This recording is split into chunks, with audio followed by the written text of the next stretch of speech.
I am overthinking the whole scenario. हमेशा हमारे जो USA के साथ ताल्लुकात रहे हैं उसमें कहीं ना कहीं हमें ऐसा महसूस होता था कि America is taking us for granted, you know, जहाँ पर अपना काम था। एंड देन इस दफ़ा पहली दफ़ा ऐसा हुआ, इवन जो जज साहब का उनका अपना जो कमेंट आया उस पर ये कह रहे हैं कि हम भारत की वजह से पाकिस्तान को नज़रअंदाज नहीं कर सकते, उनके साथ अपने ताल्लुकात को बेहतर करने के लिए पाकिस्तान को नज़रअंदाज।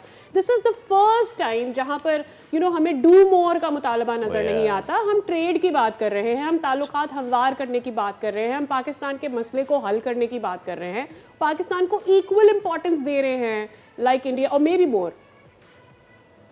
No, in this case, it appears that it's even more than what the importance India is getting, and what is amazing, surprising, क्योंकि इंडिया की जो चीज़ है, इंडिया के जो डिफेंस के मुआहदे हैं, इंडिया के बाकी मुआहदे अमेरिका के साथ हैं, वो बड़े कलीदी किस्म के नेचर के हैं, और अब भी वो ताल्लुकात इंडिया के उनके बरकरार रहते नजर आ रही हैं।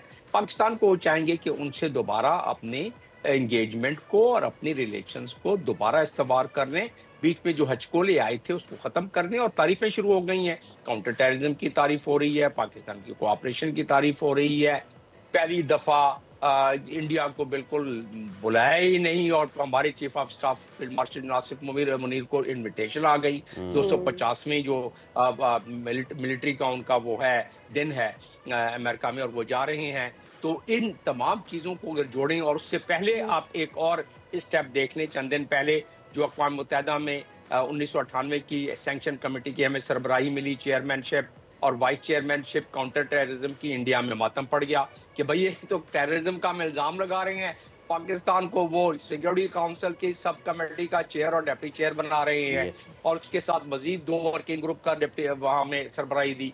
तो ये तमाम चीज़ों का एक तसलसल है, जिससे नज़र आ रहा है कि पाकिस्तान के मौक़िफ़ को तस्लीम करना शुरू कर दिया है। पाकिस्तान की अहमियत अब इस जियोपॉलिटिकल तनाजुर में भी और वैसे बढ़ती जा रही है, लेकिन इसमें सबसे अहम वजह यह है जो कि बिलावल भुट्टो ने बयान कर दी कि पिछली मरतबा तो मीडिएशन का टाइम मिल गया था डोनाल्ड ट्रंप, इस बार नहीं मिलेगा या दुनिया को, लेकिन इस मरतबा 20 सेकंड से ज्यादा हमारे पास नहीं होंगे। और उनका इशारा किस तरफ था, ज़ाहिर खोल के तो वो नहीं कह सकते थे। मैं तो एक इंडिपेंडेंट आदमी हूँ, उसको इंटरप्रेट करके आपके नाज़रीन के लिए बता सकता हूँ। उन्होंने कहा कि 20 सेकंड का टाइम होगा, इसमें किसी के पास नहीं टाइम होगा कि वो मीडिएशन कर सके, और दुनिया तबाही की तरफ चली जाएगी। कॉन्सिक्वेंसेज इसके बड़े खतरनाक होंगे। बिलावल भुट्टो कह रहे हैं हर जगह, क्या कहा उन्होंने, कहा अमेरिका में, कल सिर्फ प्रेस कॉन्फ्रेंस में ये बात नहीं की है, वरना कहा। अब वो क्यों कहा कि जो ब्रह्मोस मिसाइल है, या हमारे पास भी मिसाइल्स हैं, उनमें कैपेबिलिटी है कि उसमें आप न्यूक्लियर वारहेड लगा दें या कन्वेंशनल वारहेड लगा दें। अब जब वो फायर होता है दूसरी जानिब से, तो हमारे पास तो 20 सेकंड है ना, हमें क्या पता कि इसमें न्यूक्लियर वारहेड है या इसमें दूसरी चीज है। तो एक रिएक्शन तो कुदरती अमर है, एक नेचुरल, बिल्कुल साइंटिफिक अमर है। तो जी सब्सक्राइब करें और बेल दबाएं ताकि कोई खबर रह न जाए।